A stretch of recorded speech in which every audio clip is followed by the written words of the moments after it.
ಯೋಚನೆ ಮಾಡೋಣ. ಕೀರ್ತಿಯವರೇ, ಷಡ್ಯಂತರ ಕರಿಬೇಡಿ. ಹಾಗೆ ಷಡ್ಯಂತರ ಅಂದವರೆಲ್ಲ ನೂರಾರು ಮಂದಿ ಹೆಣ್ಣು ಮಕ್ಕಳಿಗೆ ಸಿಗಬೇಕಾದ ನ್ಯಾಯದ ವಿರುದ್ಧವಾಗಿ ನಿಂತವರು. ನಿಮ್ಮ ಮನೆಯಲ್ಲಿ ಹೆಣ್ಣು ಮಕ್ಕಳಿಲ್ವಾ? ನೀನೊಬ್ಳು ಹೆಣ್ಮಗಳಲ್ವಾ? ಸ್ಮಿತಾ ರಂಗನಾಥ್, ನೀನೊಬ್ಳು ಹೆಣ್ಮಗಳಲ್ವಾ?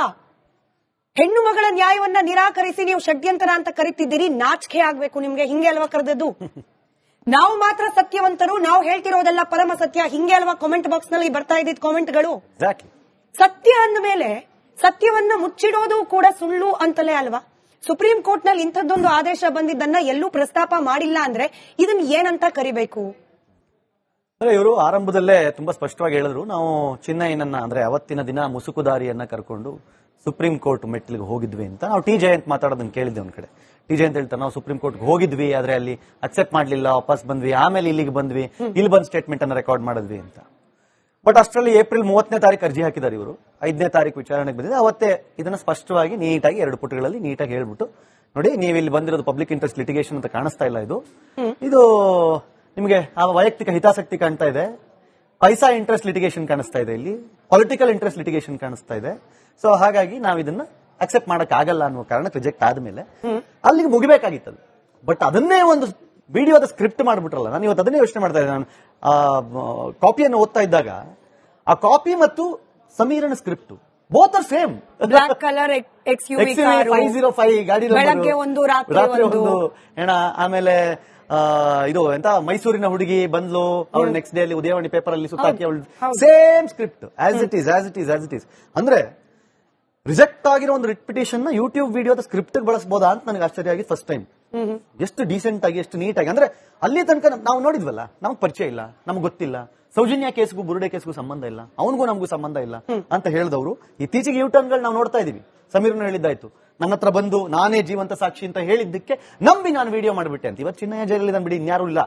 ಚಿನ್ನಯ್ಯ ಬಿಟ್ಟು ಉಳಿದವ್ರು ಯಾರು ಇಲ್ಲ. ಯಾಕಂದ್ರೆ ಚಿನ್ನಯ್ಯನ ನಂಬಿಸಿ ಕರ್ಕೊಂಡ್ಬಂದ್ರೋ, ಚಿನ್ನಯ್ಯನ ನಂಬಿ ಬಂದೋ, ಏನಾದ್ರೂ ಆಗಿರ್ಲಿ. ಬಟ್ ಇವಾಗ ಫೈನಲಿ ವರ್ಡಿಕ್ಟ್ ಬರೋ ತನಕ, ಸಿಸೈಟಿ ರಿಪೋರ್ಟ್ ಕೊಡೋ ತನಕ ನಾನು ಹೇಳ್ತಾರೆ. ಬಟ್ ಜೈಲಲ್ಲಿ ಇರೋದವನು ಆತ ಒಬ್ಬನೇ ಇವತ್ತು ತೋರಿಸ್ತಾ ಇದ್ದೀನಿ ಮಾಧ್ಯಮದಲ್ಲಿ, ಕಣ್ಣೀರ್ ಹಾಕ್ತಾ ಇದ್ದಾನ ಅವನು. ನಾನೇನು ಮಾಡಿಲ್ಲ ಅಂತ ಹೇಳ್ತೇನೆ, 183 ರೆಕಾರ್ಡ್ ಮಾಡ್ತಿದ್ದಾರೆ ಅಂತ.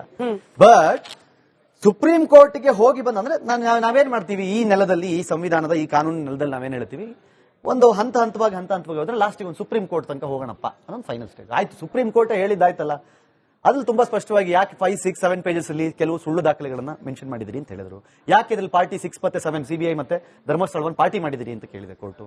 ಸೊ ಇದನ್ನೆಲ್ಲ ಇಟ್ಕೊಂಡು ಕೇಳಿದಾಗ, ಸರಿ ಇದನ್ನ ಇಟ್ಕೊಂಡು ಇವಾಗ ನಾವು ಮತ್ತೆ ನಮ್ಗೆ ಹಿಂಗಾಗಿದೆ ಅಂತ ಇಲ್ಲೆಲ್ಲಾದ್ರೂ ಬಂದ್ರೆ ಸುಪ್ರೀಂ ಕೋರ್ಟ್ ರಿಜೆಕ್ಟ್ ಮಾಡಿದ್ಮೇಲೆ ಸರ್ಕಾರ ಒಪ್ಪದೇ ಇರ್ಬೋದು, ಅಥವಾ ಕೆಲವೊಂದು ಕೋರ್ಟ್ಗಳು ಒಪ್ಪದೇ ಇರ್ಬೋದು, ಬೇರೆ ಯಾರು ಒಪ್ಪದೇ ಇರ್ಬೋದು. ಸೊ ಹಂಗಾಗಿ ಇದನ್ನ ಎಮೋಷನಲಿ ಜನರಿಗೆ ತಲುಪಿಸೋಣ. ಹೆಂಗ್ ತಲುಪಿಸೋದು ಎಮೋಷನಲಿ? ಸೇಮ್ ಸ್ಕ್ರಿಪ್ಟ್ ಸಮೀರ್ ಕೈಲಿ ಮಾಡ್ಸೋಣ. ಮಾರ್ಚ್ ನಂತರ ಏನ್ ಮಾಡೋಣ, ಹೋಗೋಣ ಗವರ್ಮೆಂಟ್ ಹತ್ರ ಹೋಗೋಣ, ಇವನ್ನೇ ಕರ್ಕೊಂಡು ಹೋಗೋಣ, ಒಂದು ಬುಡೆ ತಗೊಂಡು ಹೋಗೋಣ, ಅದೇ ಬುಡೆ ತಗೊಂಡು ಅಲ್ಲಿಗೆ ಹೋಗೋಣ, SIT ರಚನೆ ಮಾಡ್ಸೋಣ, ನಮ್ಗೆ ಬೇಕಾದಾಗ ಮಾಡ್ಸೋಣ. ಹಾಗಿದ್ದೇನಾಯ್ತು ಇವಾಗ ಇಲ್ಲಿಯ ತನಕ ಬಂದು ನಿಂತಿದೆ. ಇವತ್ತು ಕಡೆ ಡೈಲಾಗ್ ಯಾಕೆ ಬಿಟ್ಬಿಟ್ರು ಅಂತ ಹೇಳಿ, ಅದೇ publicity interest litigation, paisa interest litigation, private interest litigation, political interest litigation, ಬಹಳ ಇಂಪಾರ್ಟೆಂಟ್ ಡೈಲಾಗ್ ಇದು. ಇದನ್ನ ಯಾಕೆ ಬಿಟ್ರು? ಆರ್ಡರ್ ಕಾಪಿ ಸ್ಕ್ರಿಪ್ಟ್ ಮಾಡಿರೋದು ಇದ್ರ ಮೇಲೆ ಪಿಟಿಷನ್, ರಿಟ್ ಪಿಟಿಷನ್ ಕೊಟ್ಟಿದ್ರಲ್ಲ, ಅರ್ಜಿ ಸಲ್ಲಿಸೋದ್ರಲ್ಲಿರೋದು ಇದು. ನೀವು ಓದ್ತಾರದ ಆರ್ಡರ್ ಕಾಪಿ 184/2025 ಆರ್ಡರ್ ಕಾಪಿ ಓದ್ತಾ ಇದ್ದೀರಾ. ಪಾಪ ಆರ್ಡರ್ ಕಾಪಿ ಯಾಕೆ ಓದಕ್ಕೆ ಪೂರ್ತಿ ಇರಬೇಕಲ್ಲ ಜಗತ್ತಿಗೆ. ಇದ್ರದ್ದು ಈ ಆರ್ಡರ್ ಕಾಪಿ ಬಗ್ಗೆ ಮಾತಾಡಿಲ್ವಲ್ಲ ಅವರು ಜಗತ್ತಿನ ಎದುರುಗಡೆ, ಹೇಳೇ ಇಲ್ವಾರ? ಇಲ್ಲಿ ತನಕ ಮುಚ್ಚಿಟ್ಟಿದ್ರಲ್ಲ ಅದನ್ನ. ಇವತ್ತೇ ತಾನೇ ಗೊತ್ತಾಗಿದ್ದು, ಇವತ್ತು ಬೆಳಗ್ಗೆ ರಿಪಬ್ಲಿಕ್ ಅಲ್ಲಿ ಅದು ಬ್ರೇಕ್ ಆದ್ಮೇಲೆ ಗೊತ್ತಾಗಿದ್ದು, ಓ ಹಿಂಗೊಂದು ಆಗಿತ್ತಂತೆ, ಅದಕ್ಕೊಂದು ಆರ್ಡರ್ ಬಂದಿತ್ತಂತೆ ಅಂತ. ಆಮೇಲೆ ಉಳಿದವ್ರು ಸರ್ಚ್ ಮಾಡಿ ಗೊತ್ತಾಗ ಡಾಕ್ಯುಮೆಂಟ್ ಬಂದಿದೆ. ಸೊ ಹಾಗಾಗಿ ಅವರು ಆರ್ಡರ್ ಕಾಪಿಯನ್ನು ಇಟ್ಕೊಂಡು ಮಾಡಿರೋದಲ್ಲ, ರಿಟ್ ಪಿಟಿಷನ್ ಇಟ್ಕೊಂಡು ಮಾಡಿರೋದು. ಅಲ್ಲಿ ಏನಿದೆ, ಏನೇನ್ ಹೇಳಿದ್ದ ಭೀಮಾ, ಅಥವಾ ಏನೇನ್ ಸ್ಕ್ರಿಪ್ಟ್ ಇತ್ತು ಅದರಲ್ಲಿ, A to Z ಹಂಗಿಂದಂಗೆ ಅದೇ ವಿಡಿಯೋ, ಅದೇ ಗಾಡಿ ನಂಬರ್, ಅದೇ ಹುಡುಗಿ, ಅದೇ ಪೇಪರು, ಅದೇ ಮಾಹಿತಿ ಕೇಂದ್ರ, ಅದೇ ಏನು ಗೆಸ್ಟ್ ಹೌಸ್ ಗಳ ಹೆಸರು, ಅದೇ ಗೆಸ್ಟ್ ಹೌಸ್ ನಲ್ಲಿ ಕೆಲಸ ಮಾಡ್ತಿದ್ದವರ ಹೆಸರು, ಪ್ರತಿಯೊಂದು ಯೋಚನೆ ಮಾಡೋಣ. ಕೀರ್ತಿಯವರೇ, ಷಡ್ಯಂತರ ಕರಿಬೇಡಿ. ಹಾಗೆ ಷಡ್ಯಂತರ ಅಂದವರೆಲ್ಲ ನೂರಾರು ಮಂದಿ ಹೆಣ್ಣು ಮಕ್ಕಳಿಗೆ ಸಿಗಬೇಕಾದ ನ್ಯಾಯದ ವಿರುದ್ಧವಾಗಿ ನಿಂತವರು. ನಿಮ್ಮ ಮನೆಯಲ್ಲಿ ಹೆಣ್ಣು ಮಕ್ಕಳಿಲ್ವಾ? ನೀನೊಬ್ಳು ಹೆಣ್ಮಗಳಲ್ವಾ? ಸ್ಮಿತಾ ರಂಗನಾಥ್, ನೀನೊಬ್ಳು ಹೆಣ್ಮಗಳಲ್ವಾ? ಹೆಣ್ಣು ಮಗಳ ನ್ಯಾಯವನ್ನ ನಿರಾಕರಿಸಿ ನೀವು ಷಡ್ಯಂತರ ಅಂತ ಕರಿತಿದ್ದೀರಿ. ನಾಚಿಕೆ ಆಗ್ಬೇಕು ನಿಮ್ಗೆ. ಹಿಂಗೆ ಅಲ್ವಾ ಕರೆದದ್ದು? ನಾವು ಮಾತ್ರ ಸತ್ಯವಂತರು, ನಾವು ಹೇಳ್ತಿರೋದೆಲ್ಲ ಪರಮ ಸತ್ಯ, ಹಿಂಗೆ ಅಲ್ವಾ ಕಾಮೆಂಟ್ ಬಾಕ್ಸ್ ನಲ್ಲಿ ಬರ್ತಾ ಇದ್ದಿದ್ ಕಾಮೆಂಟ್ಗಳು?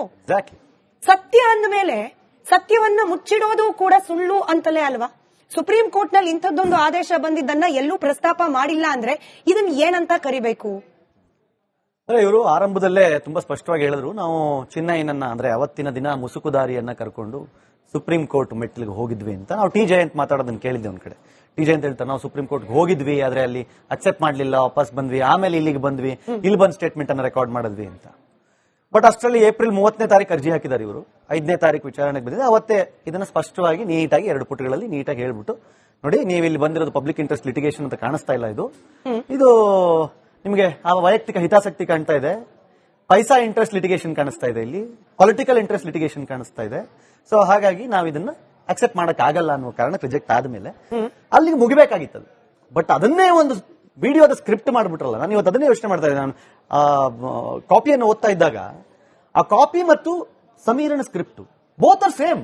ಬ್ಲಾಕ್ ಕಲರ್ XUV 505 ಗಾಡಿ ಬೆಳಗ್ಗೆ ಒಂದು ರಾತ್ರಿ ಒಂದು ಏನ. ಆಮೇಲೆ ಇದು ಎಂತ ಮೈಸೂರಿನ ಹುಡುಗಿ ಬಂದ್ಲು, ಅವಳು ನೆಕ್ಸ್ಟ್ ಡೇ ಅಲ್ಲಿ ಉದಯವಾಣಿ ಪೇಪರ್ ಅಲ್ಲಿ ಸುತ್ತಾಕಿ ಅವಳು same script as it is. ಅಂದ್ರೆ ರಿಜೆಕ್ಟ್ ಆಗಿರೋ ಒಂದು ರಿಪಿಟೇಷನ್ ನ ಯೂಟ್ಯೂಬ್ ವಿಡಿಯೋದ ಸ್ಕ್ರಿಪ್ಟ್ ಬಳಸಬಹುದಾ ಅಂತ ನನಗೆ ಆಶ್ಚರ್ಯ ಆಗಿ ಫಸ್ಟ್ ಟೈಮ್. ಎಷ್ಟು ಡೀಸೆಂಟ್ ಆಗಿ, ಎಷ್ಟು ನೀಟಾಗಿ. ಅಂದ್ರೆ ಅಲ್ಲಿ ತನಕ ನಾವು ನೋಡಿದ್ವಲ್ಲ, ನಮ್ಗೆ ಪರಿಚಯ ಇಲ್ಲ, ನಮ್ಗೆ ಗೊತ್ತಿಲ್ಲ, ಸೌಜನ್ಯ ಕೇಸ್ಗೂ ಬುರುಡೆ ಕೇಸ್ಗೂ ಸಂಬಂಧ ಇಲ್ಲ, ಅವನಿಗೂ ನಮಗೂ ಸಂಬಂಧ ಇಲ್ಲ ಅಂತ ಹೇಳಿದವರು ಇತ್ತೀಚೆಗೆ ಯೂಟರ್ನ್ಗಳು ನಾವು ನೋಡ್ತಾ ಇದೀವಿ. ಸಮೀರ್ನು ಹೇಳಿದ್ದಾಯ್ತು, ನನ್ನ ಹತ್ರ ಬಂದು ನಾನೇ ಜೀವಂತ ಸಾಕ್ಷಿ ಅಂತ ಹೇಳಿದ್ದಕ್ಕೆ ನಂಬಿ ನಾನು ವಿಡಿಯೋ ಮಾಡಿಬಿಟ್ಟೆ ಅಂತ. ಇವತ್ತು ಚಿನ್ನಯ್ಯ ಜೈಲಲ್ಲಿ ಬಿಡಿ, ಇನ್ಯಾರು ಇಲ್ಲ, ಚಿನ್ನಯ್ಯ ಬಿಟ್ಟು ಉಳಿದವ್ರು ಯಾರು ಇಲ್ಲ. ಯಾಕಂದ್ರೆ ಚಿನ್ನಯ್ಯನ ನಂಬಿಸಿ ಕರ್ಕೊಂಡ್ಬಂದ್ರೋ, ಚಿನ್ನಯ್ಯನ ನಂಬಿ ಬಂದೋ, ಏನಾದ್ರೂ ಆಗಿರ್ಲಿ. ಬಟ್ ಇವಾಗ ಫೈನಲಿ ವರ್ಡಿಕ್ಟ್ ಬರೋ ತನಕ, ಸಿಸೈಟಿ ರಿಪೋರ್ಟ್ ಕೊಡೋ ತನಕ ನಾನು ಹೇಳ್ತಾರೆ. ಬಟ್ ಜೈಲಲ್ಲಿ ಇರೋದವನು ಆತ ಒಬ್ಬನೇ ಇವತ್ತು ತೋರಿಸ್ತಾ ಇದ್ದೀನಿ ಮಾಧ್ಯಮದಲ್ಲಿ, ಕಣ್ಣೀರ್ ಹಾಕ್ತಾ ಇದ್ದಾನ ಅವನು, ನಾನೇನು ಮಾಡಿಲ್ಲ ಅಂತ ಹೇಳ್ತೇನೆ, 183 ರೆಕಾರ್ಡ್ ಮಾಡ್ತಿದ್ದಾರೆ ಅಂತ. ಬಟ್ ಸುಪ್ರೀಂ ಕೋರ್ಟ್ಗೆ ಹೋಗಿ ಬಂದ ಅಂದ್ರೆ ನಾವೇನ್ ಮಾಡ್ತೀವಿ, ಈ ನೆಲದಲ್ಲಿ, ಈ ಸಂವಿಧಾನದ, ಈ ಕಾನೂನಿನ ನೆಲದಲ್ಲಿ ನಾವೇನ್ ಹೇಳ್ತೀವಿ, ಒಂದು ಹಂತ ಹಂತವಾಗಿ ಹೋದ್ರೆ ಲಾಸ್ಟಿಗೆ ಒಂದು ಸುಪ್ರೀಂ ಕೋರ್ಟ್ ತನಕ ಹೋಗೋಣಪ್ಪ ಅನ್ನೊಂದು ಫೈನಲ್ ಸ್ಟೇಜ್. ಆಯ್ತು, ಸುಪ್ರೀಂ ಕೋರ್ಟ್ ಹೇಳಿದ್ದಾಯ್ತಲ್ಲ, ಅದ್ರಲ್ಲಿ ತುಂಬಾ ಸ್ಪಷ್ಟವಾಗಿ ಯಾಕೆ 5, 6, 7 ಪೇಜಸ್ ಅಲ್ಲಿ ಕೆಲವು ಸುಳ್ಳು ದಾಖಲೆಗಳನ್ನ ಮೆನ್ಷನ್ ಮಾಡಿದಿರಿ ಅಂತ ಹೇಳಿದ್ರು. ಯಾಕೆ ಇದ್ರಲ್ಲಿ ಪಾರ್ಟಿ 6 ಮತ್ತೆ 7 CBI ಮತ್ತೆ ಧರ್ಮಸ್ಥಳವನ್ನು ಪಾರ್ಟಿ ಮಾಡಿದಿರಿ ಅಂತ ಕೇಳಿದೆ ಕೋರ್ಟ್. ಸೊ ಇದನ್ನೆಲ್ಲ ಇಟ್ಕೊಂಡು ಕೇಳಿದಾಗ, ಸರಿ ಇದನ್ನ ಇಟ್ಕೊಂಡು ಇವಾಗ ನಾವು ಮತ್ತೆ ನಮ್ಗೆ ಹಿಂಗಾಗಿದೆ ಅಂತ ಇಲ್ಲೆಲ್ಲಾದ್ರೂ ಬಂದ್ರೆ ಸುಪ್ರೀಂ ಕೋರ್ಟ್ ರಿಜೆಕ್ಟ್ ಮಾಡಿದ್ಮೇಲೆ ಸರ್ಕಾರ ಒಪ್ಪದೇ ಇರ್ಬೋದು, ಅಥವಾ ಕೆಲವು ಕೋರ್ಟ್ಗಳು ಒಪ್ಪದೇ ಇರ್ಬೋದು, ಬೇರೆ ಯಾರು ಒಪ್ಪದೇ ಇರ್ಬೋದು. ಸೊ ಹಂಗಾಗಿ ಇದನ್ನ ಎಮೋಷನಲಿ ಜನರಿಗೆ ತಲುಪ್ಸೋಣ. ಹೆಂಗ್ ತಲುಪ್ಸೋದು ಎಮೋಷನಲಿ? ಸೇಮ್ ಸ್ಕ್ರಿಪ್ಟ್ ಸಮೀರ್ ಕೈಲಿ ಮಾಡ್ಸೋಣ. ಮಾರ್ಕ್ಸ್ ನಂತರ ಏನ್ ಮಾಡೋಣ, ಹೋಗೋಣ ಗವರ್ಮೆಂಟ್ ಹತ್ರ ಹೋಗೋಣ, ಇವನ್ನೇ ಕರ್ಕೊಂಡು ಹೋಗೋಣ, ಒಂದು ಬುಡೆ ತಗೊಂಡು ಹೋಗೋಣ, ಅದೇ ಬುಡೆ ತಗೊಂಡು ಅಲ್ಲಿಗೆ ಹೋಗೋಣ, SIT ರಚನೆ ಮಾಡ್ಸೋಣ, ನಮ್ಗೆ ಬೇಕಾದಾಗ ಮಾಡ್ಸೋಣ. ಆಗಿದ್ದೇನಾಯ್ತು, ಇವಾಗ ಇಲ್ಲಿಯ ತನಕ ಬಂದು ನಿಂತಿದೆ. ಇವತ್ತು ಈ ಕಡೆ ಡೈಲಾಗ್ ಯಾಕೆ ಬಿಟ್ಬಿಟ್ರು ಅಂತ ಹೇಳಿ, ಅದೇ publicity interest litigation, paisa interest litigation, private interest litigation, political interest litigation, ಬಹಳ ಇಂಪಾರ್ಟೆಂಟ್ ಡೈಲಾಗ್ ಇದು. ಇದನ್ನ ಯಾಕೆ ಬಿಟ್ರು? ಆರ್ಡರ್ ಕಾಪಿ ಸ್ಕ್ರಿಪ್ಟ್ ಮಾಡಿರೋದು ಇದ್ರ ಮೇಲೆ ಪಿಟಿಷನ್, ರಿಟ್ ಪಿಟಿಷನ್ ಕೊಟ್ಟಿದ್ರಲ್ಲ, ಅರ್ಜಿ ಸಲ್ಲಿಸೋದ್ರಲ್ಲಿರೋದು ಇದು. ನೀವು ಓದ್ತಾರದ ಆರ್ಡರ್ ಕಾಪಿ 184/2025 ಆರ್ಡರ್ ಕಾಪಿ ಓದ್ತಾ ಇದ್ದೀರಾ. ಪಾಪ ಆರ್ಡರ್ ಕಾಪಿ ಯಾಕೆ ಓದಕ್ಕೆ ಅಂದ್ರೆ ಪೂರ್ತಿ ಇರಬೇಕಲ್ಲ ಜಗತ್ತಿನ. ಇದ್ರದ್ದು ಈ ಆರ್ಡರ್ ಕಾಪಿ ಬಗ್ಗೆ ಮಾತಾಡಿಲ್ವಲ್ಲ ಅವರು ಜಗತ್ತಿನ ಎದುರುಗಡೆ, ಹೇಳೇ ಇಲ್ವಾರ, ಇಲ್ಲಿ ತನಕ ಮುಚ್ಚಿಟ್ಟಿದ್ರಲ್ಲ ಅದನ್ನ. ಇವತ್ತೇ ತಾನೇ ಗೊತ್ತಾಗಿದ್ದು, ಇವತ್ತು ಬೆಳಗ್ಗೆ ರಿಪಬ್ಲಿಕ್ ಅಲ್ಲಿ ಅದು ಬ್ರೇಕ್ ಆದ್ಮೇಲೆ ಗೊತ್ತಾಗಿದ್ದು, ಓ ಹಿಂಗೊಂದು ಆಗಿತ್ತಂತೆ, ಅದಕ್ಕೊಂದು ಆರ್ಡರ್ ಬಂದಿತ್ತಂತೆ ಅಂತ. ಆಮೇಲೆ ಉಳಿದವ್ರು ಸರ್ಚ್ ಮಾಡಿ ಗೊತ್ತಾಗ ಡಾಕ್ಯುಮೆಂಟ್ ಬಂದಿದೆ. ಸೊ ಹಾಗಾಗಿ ಅವರು ಆರ್ಡರ್ ಕಾಪಿಯನ್ನು ಇಟ್ಕೊಂಡು ಮಾಡಿರೋದಲ್ಲ, ರಿಟ್ ಪಿಟಿಷನ್ ಇಟ್ಕೊಂಡು ಮಾಡಿರೋದು.